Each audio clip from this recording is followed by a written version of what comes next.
Hello, everyone, and welcome to this week's edition of Organic Matters, the podcast brought to you by the Irish Organic Association. This week, we're joined by Green Earth Organics. We've got Kenneth Keavy here. Thank you very much for joining us, Kenneth. Thanks a million for inviting me to participate, Hannah. And you are one half of a dynamic duo. I think your wife is involved as well, isn't she? Yeah, well, she's feeling kind of uncomfortable about that because she's actually a full-time teacher now, and although she was very much involved at the beginning, her involvement at the moment is not as what it was, So she's gone off into full-time work basically. But you guys, you both had very different full-time jobs from the one you're currently doing. So kind of take us back a step in time. How did it all come about?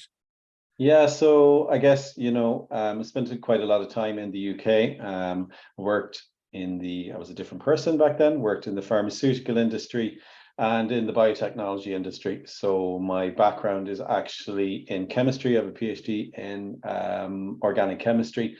And organic chemistry is one of the tools that's used to create a lot of the medicines that we use today, but also a lot of the agrochemicals that are in use. So very close to the chemicals. And, I guess my dad had the farm over here in Ireland, and there was kind of an idea that we needed to do something sustainable, move away from the jobs we were in and move back to Ireland. And at the same time, I knew a guy who was running an organic veg box in the UK. It was Coles Hill Organics, just outside Oxford. And so we got the idea from him, and we were kind of looking at what he was doing and thought that was a good idea. And we used to get a box in the UK and stuff, and just wanted to change, didn't want to work in chemistry anymore, and wanted to do something sustainable. And the timing was right. My dad was talking about what was he going to do with the farm. And so we said, look, whatever, let's just go for it and dive in and see what happens, So we came back to Ireland and did that.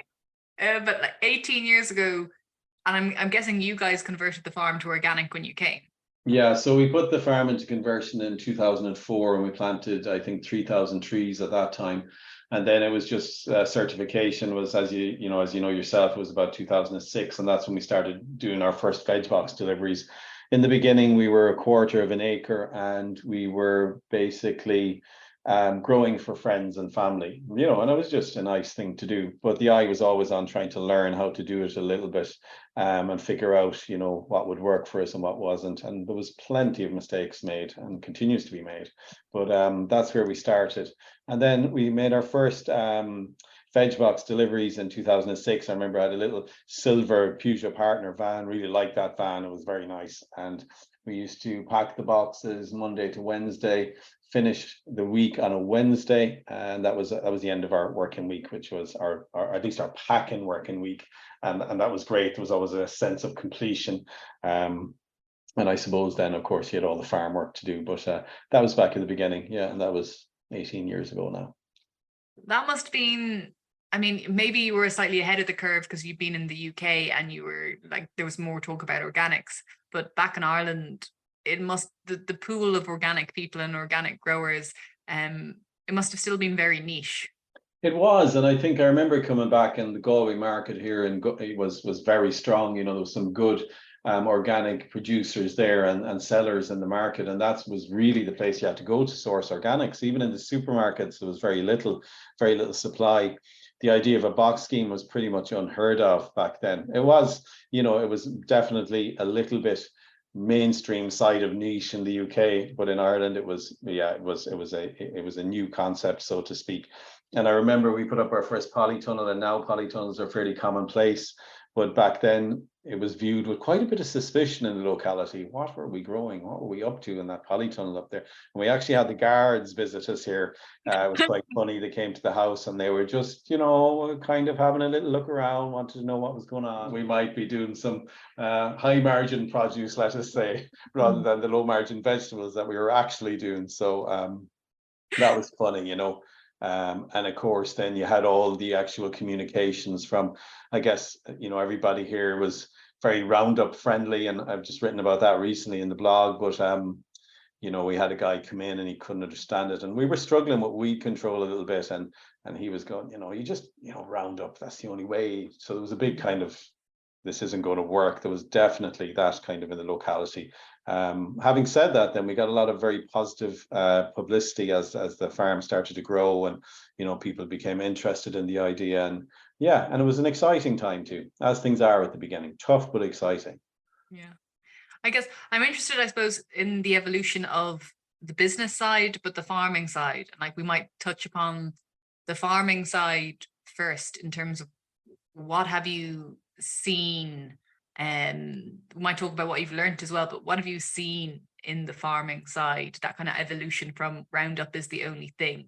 Do you get more people coming to you saying you were right, that was how we should have been doing it all along, or how has the farming world changed since then? Well, I think as regards organic production, and it's fantastic to see there's so many more people entering into that area, in the veg growing too, and whether it's changed that much, I think there's a much more you kind of mainstream appreciation of what organic is now, this time 20 years on. You can see it obviously that it's stocked across a whole range of outlets across the country. From a farming perspective, it's still, vegetable growing, organic vegetable growing in Ireland is still very small. And I suppose even conventional vegetable growing is quite small. Have we seen an evolution in the 20 years? I think we've learned a lot, and a lot was learned. There was an early stage kind of, it wasn't really a co-op, but it was a learning group set up and led by John Hogan. And through that, we learned an awful lot from our conventional cousins, and actually figured out how to go from market garden kind of area to commercial organic production. And that's a big kind of jump, I suppose. You've got an acre, maybe you're on a market garden scale, and then if you're on 10 or 15 or 20 acres, that's just a different level of production. And to learn that is, that's quite we got an awful lot of information out of that group. So and there was some core early growers there. We weren't the earlies, but we were certainly some of the early adopters, and learned a lot then, and figured out that you could do things without Roundup, which is very possible. Wow, very, very possible. That's good. Yeah. And what's been like a few pivotal moments in those learnings? Is it investing? Is it investing in something like, say, I was at Beach Lawn a while ago, and they have this huge octopus arm thing with seeds in it for planting seeds, or are there things like that? Are there tools, or is it knowledge that's kind of helped promote your growth? I think the single biggest thing that I've learned, you can have all the the nice machinery and all of that, and we have a fair bit of that, but at the same time, and it's timing. I think everything is timing. When you prep the ground, when you plant the plants, how you plant them, and compared to when the weed flush is coming up. And it seems if you get the timing right, so much will go better for you, and if you don't, it's nearly you're fighting a losing battle from the beginning. If you miss your flame burning by a week, then you'll never catch up on that. So timing and attention to detail has certainly been things that wouldn't have been my strengths, attention to detail, but I've learned that I have to try and focus a little bit on that, So I definitely think that's one of the crucial differences between conventional and organic, whereas conventional, you can always rely on a spray to right the thing or deal with the weeds or the pests. With organics, you can't. And whether that be timing, or even rotation planning, which is also an element of timing, all of that is kind of something that requires, a bit more long-term and a bit more intricate planning as well, which I think is one of the key things.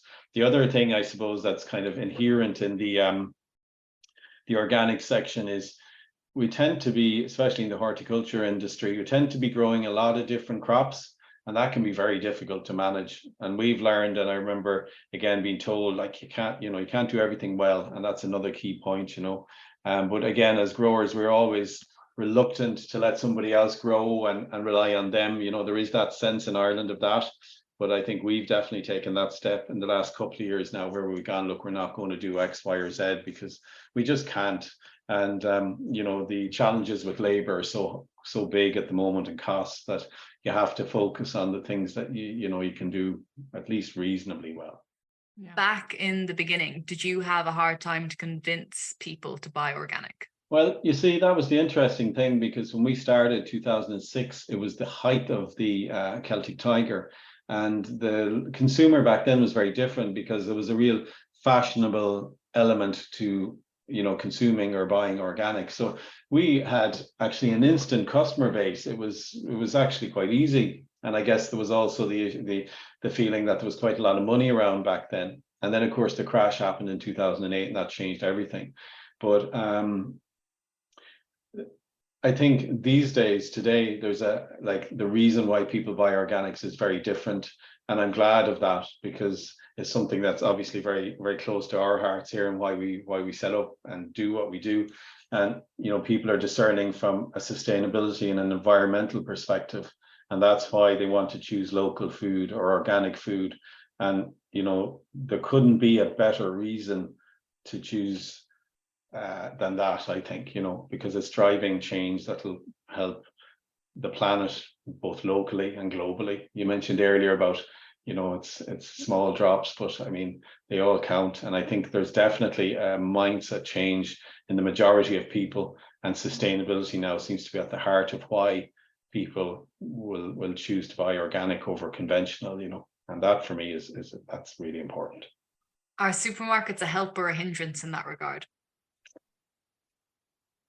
Well, I think, you know, in one sense, supermarkets have played a role in getting organics out to a bigger demographic, you know, because obviously they have the reach.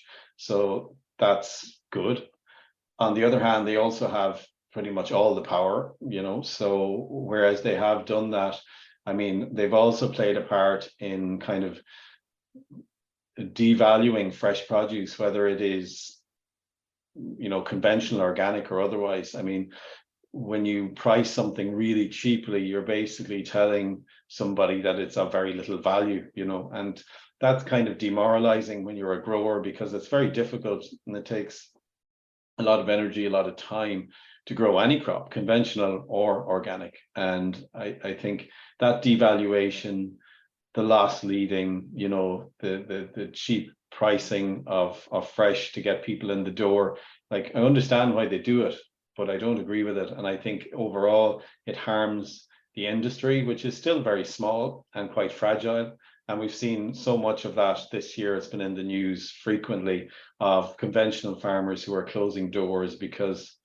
they can't negotiate that extra few cents required on the produce in order to make the business seem sustainable, financially sustainable. That's what I mean there, you know. So that's a shame. And I guess, you know, everybody's kind of trying to grab market share, and they're using fresh produce to do that. And what happens then, and the point when, you know, the growers, there's less growers, or when we have a climate shock and you can't get the produce from abroad or whatever, which is happening now. It's happening all the time. We're seeing it. We're just, I suppose we've seen it this year, we've seen it last year. We're seeing more frequent droughts. So that ties in then to food security as well, you know. So there's a long-term play here, whereas we're looking at it in a very short-term mindset, you know. Do you supply any supermarkets, or is it 100% direct? We don't anymore. We did for a few years. I mentioned there, when the crash happened in 2010, we had to change our business, or we would have went out of business, and we were grateful to have the outlet for supermarkets. And for a while it seemed reasonably like a good thing to do. And then I remember one Monday, one of the main shops we dealt with, who was taking quite a significant portion of our produce at the time, and they had a change of management. Fresh food manager changed, and we were told on the Monday that they wouldn't be taking an order unless we dropped our prices. We also had to be responsible for the waste produce that was left at the end of the week. They wanted to make a better margin, and essentially they were telling us they were going to pay us less, plus we were going to have to pay for any wasted produce. And I had a bit of a reaction, I have to say. It wasn't like a kind of a rational decision. I just threw that. I basically said, that's it, we're done with this. And it was one of those heated moment decisions, which probably at the time wasn't a very wise way to approach it, but it also, you know, we got through it, and that was the end of our supermarket relationship then and there. It probably, because I'm laughing because I think I'm probably a little bit similar to you in some ways, and that I might make some, you know, I'd be like, well, Well, so you can stuff that if you think I'm going to sell my whatever for you that amount. I don't think so. I've worked really hard at it. Yeah, Or yeah, your thing where you're saying attention to detail. I'm brilliant at the big plans and the big energy, but when it yeah, comes to the little minutia, I'm just like, oh God, that takes so long. Could someone yeah, else yeah, yeah. do the Same as that. tiny thing? But what I think is that, like, as long as you have someone there to help you with the minutia, if you have the big energy, you'll probably end up in a place where you want to go. Um, but that's not to say there definitely are challenges, because you're still a small to medium enterprise, really, aren't you? Even at this stage. Yeah, absolutely. I mean, we're not big business. That's not the way. Our farm isn't big, by the scale of certain farms, 20 acres, 28 acres in area, or 20 acres in production, out of which a percentage is then green manure, then that's not large. It seems large at times for veg production, but and as regards, I suppose we supply, generally speaking, we have probably about 5,000 active customers, which generates about 1,000 deliveries a week. So now, back in the day when we started off and we had our first 20 something boxes going out, I never dreamed that we'd be where we are now. But even so, at this size, of course, you also have an infrastructure you have to sustain. And there's, like everybody, the cost base has increased phenomenally over the last 3 years. So I yeah, was not big business, not small business anymore. Somewhere kind of the other side of small, I guess, is where we're at.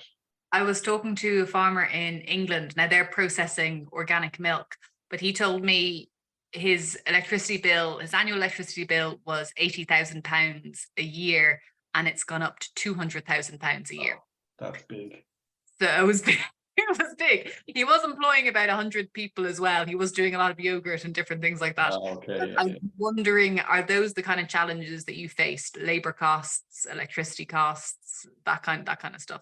Well, definitely. I mean, the cost of labor has no doubt has gone up, and I mean, we were one of those businesses, as were many distributors.